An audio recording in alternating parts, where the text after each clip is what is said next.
Bé mẹ đánh thức cũng không làm dậy đây này. Ngủ như này để cho mẹ còn phải đi bác sĩ mà.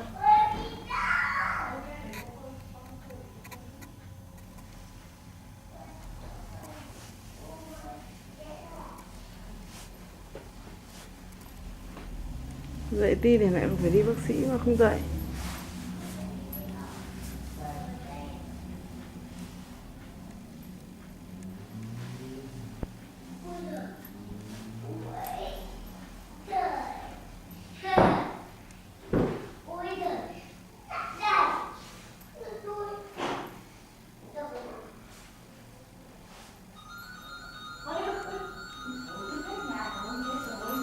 Ai gọi?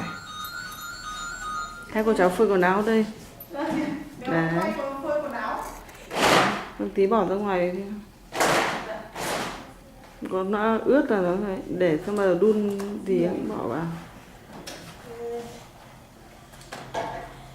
Chuyết lau ga. Chuyết gì?